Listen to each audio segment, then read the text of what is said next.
Olá a todos, este é o canal Geopoliticando e hoje nós vamos falar sobre a G-Civil norte-americana que está acontecendo ainda no campo da política dentro das redes sociais. Os federais ou agentes federais teriam, segundo essa matéria, lançado um grande ataque contra o Twitter e o Elon Musk está confrontando isso com o apoio dos republicanos do Congresso. Nós já vamos entender o que está acontecendo porque ele está contra-atacando o tal FTC. Mas, afinal de contas, o que é esse FTC iniciado pelos agentes federais que, obviamente, estão sob a tutela do mandatário norte-americano atual, que é o esquerdista Biden, ou, como eles chamam lá, liberal. Vamos tentar entender o que está acontecendo lá. Depois que o CEO Elon Musk lançou os infames Twitter Files, as notícias sobre a plataforma diminuíram. Na maioria das vezes, as coisas estão relativamente calmas no Twitterverso, ou seja, no universo do Twitter. O que eles disseram aqui? Eles disseram que depois que o Musk andou revelando certos segredos indizíveis a respeito da relação de Biden e outros, atrelados a ele, com esta censura no Twitter, com a manipulação da opinião pública e coisas inclusive envolvendo segredos que tratavam do flagelo. Enfim, quando ele jogou M no ventilador, todo mundo resolveu ficar quietinho, a mídia parou de falar do Twitter e tudo parecia relativamente calmo até agora. Só que tudo acaba porque repentinamente a Federal Trade Commission, ou a FTC, repentinamente está se concentrando novamente no gigante da mídia social, no Twitter, desencadeando um total de 350 demandas, muitas das quais são altamente controversas. É uma espécie de assédio judicial, né? Não seria exatamente judicial, porque isso é mais no âmbito administrativo, porque é mais ou menos como se aqui no Brasil algum tipo de instituição ou órgão público começasse a requisitar documentos, de alguma empresa, ou, enfim, seja lá o que for. E lá a empresa é o Twitter. Mas tanto a Câmara quanto o Musk estão reagindo e ambos estão claramente furiosos, diz a matéria. Então é uma G-Civil, só que ainda num âmbito bem pacífico, da diplomacia, da política, dentro das redes sociais. Por quê? Porque o Twitter ele é considerado fundamental para 2024, Então, eles estão, talvez, tentando reagir, obviamente é por isso, não é nem talvez, porque eles querem preservar esse campo livre para que o espectro político deles possa ter um canal de comunicação com a população e que vá servir como serviu anteriormente para levar o mandatário ou o candidato deles, que é o Donald, de volta ao poder. Então a FTC exigiu que Musk entregasse as comunicações internas da empresa e qualquer informação relacionada às demissões em massa que ele promoveu. Eles querem que o CEO preste um depoimento como parte de uma investigação abrangente. Só que isso contraria tanto quanto bastante a Constituição norte-americana, porque eles têm direito de sigilo, eles têm direito de liberdade de administração das empresas. A princípio, se a lei fosse seguida de acordo com aquilo que sempre foi, ele não teria de prestar contas do porquê é que ele decidiu demitir aquela grande massa de funcionários. Eu demiti porque eu quis, porque eu não confiava, ou porque eu queria cortar custos, não interessa, o problema é meu, eu demiti porque eu quis. Não, mas a FTC ou os agentes federais querem saber o porquê ele fez isso. E aí eles querem um depoimento dele. Só que a Câmara, liderada pelos republicanos, reagiu imediatamente. Eles publicaram um relatório contundente chamando a Comissão Federal de Comércio de algo que está sendo instrumentalizado, digamos assim, em outras palavras, e que ela estaria exagerando para assediar o Twitter de Elon Musk. Então não é exatamente um assédio judicial, mas, segundo palavras dos republicanos, é um assédio. Não é judicial porque não é na justiça. O Comitê Judiciário da Câmara acusa o chefe da FTC, que é democrata, ou seja, da esquerda norte-americana, Lina Khan, de estar promovendo um ataque partidário à plataforma de mídia social. Desculpe. Consistindo em mais de uma dúzia de cartas de demandas da FTC ao Twitter, que, em menos de 3 meses após a aquisição de Musk, fizeram mais de 350 demandas específicas, exigindo documentos, depoimentos, etc, etc.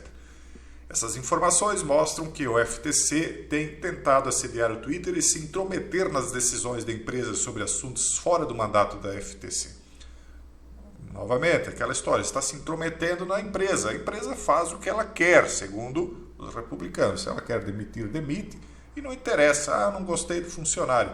Por quê? Não interessa. É porque ele é do partido X ou Y? Não interessa. Lá teria de ter esse tipo de liberdade. Mas parece que estão querendo explicações dele, sabe-se lá por quê. Obviamente que um motivo, né, existe nesse jogo de xadrez uma tentativa de dar um checkmate lá atrás, né? Então, o momento, o escopo e a frequência das demandas da FTC ao Twitter sugere uma motivação partidária para a sua ação. O relatório citou várias das demandas da FTC, dizendo que elas têm um pouco ou nenhum nexo com a privacidade e as informações dos usuários. Por exemplo, por quê? Porque ela diz que ela quer preservar a privacidade do usuário. Mas e o que isso tem a ver, né? As demandas que eles estão pedindo? Então, eles citam um exemplo de como isso não tem nada a ver. Por exemplo, informações relacionadas ao trabalho de jornalistas protegidos pela primeira emenda, incluindo seu trabalho para expor abusos da Big Tech e do governo federal. Então, lá o governo tem de estar exposto ao escrutínio do jornalismo. Os eventuais abusos das Big Tech, que podem ir contra a liberdade de expressão lá, têm de estar sob o escrutínio do povo. Pelo menos é o que diz a primeira emenda. Se é essa a interpretação correta ou não, quem sou eu? Não sou um jurista norte-americano. Então, cada comunicação interna relacionada a Elon Musk por qualquer funcionário do Twitter, incluindo comunicações enviadas ou recebidas por Musk, não limitada por assunto desde o dia em que Musk comprou a empresa. Eles querem saber tudo o que os funcionários falaram sobre Musk, entre eles, dentro do Twitter. Mas o que eles têm a ver com isso, entende? O que eles estão querendo? Estão querendo buscar algo, não tem nada a ver com liberdade de expressão. Essa é a conclusão dos republicanos, né? E outro exemplo que eles dão: todas as razões pelas quais o Twitter demitiu o ex-funcionário do Twitter e oficial do FBI, Jim Baker. Ele tem de dar razão? Talvez simplesmente ele achou que não era alguém de confiança. O funcionário do FBI que estava lá dentro, talvez para Musk, talvez, né, era alguém que estava lá para espionar ou para conduzir os trabalhos de acordo com a vontade dos liberals norte-americanos, não é isso? Pode ser outra coisa. Talvez o Musk acordou, olhou para uma foto do jornal onde estava o Jim Baker, não foi com a cara dele e deu a conta. Por que é que ele tem que explicar por que ele deu a conta ou não da empresa? Onde é que está a liberdade empresarial do país?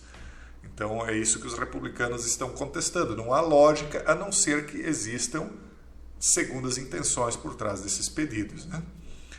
Então, a declaração do Judiciário da Câmara declarou que não há razão lógica para que a FTC precise dessas informações, a não ser que existam segundas intenções, segundo eles, né? Ou segundo o que eu entendi deles. Por que eles deveriam obter as identidades dos jornalistas que postam no Twitter? Por que eles deveriam analisar as decisões de demissão de pessoal? Por que eles deveriam poder examinar as comunicações internas com Musk? Onde é que está a liberdade e a privacidade? Não existe mais privacidade da parte de Elon. Então, isso foram as reações dos republicanos do Congresso. Agora, o que o Elon fez para reagir? Ele respondeu com uma declaração simples e contundente da autoria dele próprio. Então, ele diz: isso é um sério ataque à Constituição pela agência federal. Só isso. Aqui tem a discussão aqui em cima, e ele foi curto e grosso. Isso é um sério ataque à Constituição feito por uma agência federal. Mas que tem tentado lutar para libertar o Twitter das algemas da repressão, dizendo desde o início que queria tornar a plataforma totalmente voltada para a liberdade de expressão. Ele também prometeu revelar exatamente quais tipos de supressão e preconceito estavam profundamente enraizados na empresa, ou seja, ainda tem muita coisa para vir à tona, né? E lançar alguma luz sobre vários dos maiores escândalos de Washington, da questão do flagelo até a doutrinação nas escolas. Ou seja, tem muita coisa escondida dentro do Twitter.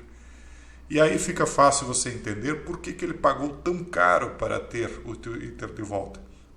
Porque se você parasse para pensar, era muito mais barato para ele criar uma ferramenta do zero, né? Imediatamente aquela ferramenta teria tão ou mais usuários do que o Twitter. Por que ele pagou tão caro? Ele não pagou pela ferramenta Twitter, ou pelo menos não somente por ela, mas ele queria o que estava lá dentro.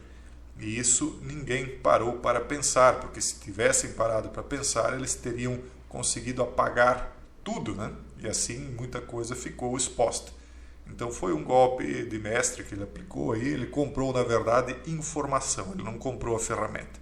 E a ferramenta, claro, é importantíssima, mas, como eu disse, penso que ele podia ter criado a própria ferramenta dele, uma nova, né? Uma vez que ele foi um dos criadores do Twitter também, criaria uma nova, sairia baratíssimo para ele, e aí simplesmente de nada disso se saberia. Então tem muita coisa para vazar, provavelmente elas vão vazar durante o trajeto das próximas disputas que vão acontecer entre o atual mandatário e o ex-mandatário, que vão para um novo confronto. Eu não estou aqui para defender ninguém, eu só estou expondo os fatos, né? Cada um tira as conclusões que quiser. Agora, uma coisa é certa, eu como comunico nas redes, eu prezo pela liberdade. Isso é uma coisa que nós, né, e muitos de vocês têm acompanhado isso, nós que comunicamos nas redes estamos muito amarrados. Existem palavras hoje, veja só, tem palavras que você não pode mais usar. Pense o absurdo disso, você não poder utilizar uma palavra ou outra, ou X ou Y, porque alguém decidiu que essa palavra não era adequada, ou que ela casada com outra palavra podia trazer um problema. Então pense como o nosso pensamento está sendo regulado, porque nós só podemos pensar a partir de palavras, né? Quanto mais palavras e conceitos conhece uma pessoa, maior é a capacidade dela de formular pensamentos mais complexos. Quando nós não conhecemos muitas palavras, né, o nosso pensamento ele é mais abstrato, ele demanda um pensamento mais por imagem do que por conceituação. E aí, se você não pode comunicar plenamente com todas as palavras, isso limita a capacidade de raciocínio de quem ouve também, né? Travando também a comunicação de quem fala, porque aí se você tem cada vez que parar, pensar, poxa, essa palavra eu posso falar ou não, isso trava o pensamento, ele torna o pensamento mais lento e, portanto, a comunicação também. Então, independentemente de estar defendendo ou não um lado, não é essa a questão, mas a minha defesa é pela liberdade plena de expressão, porque senão a humanidade está realmente perdida. Se nem falar não pode, e parece que em breve não poderá mais mesmo, né? Então não se sabe mais o que ela pode fazer. Enfim, esse é o vídeo de hoje, um forte abraço a todos e até o próximo vídeo, se Deus quiser.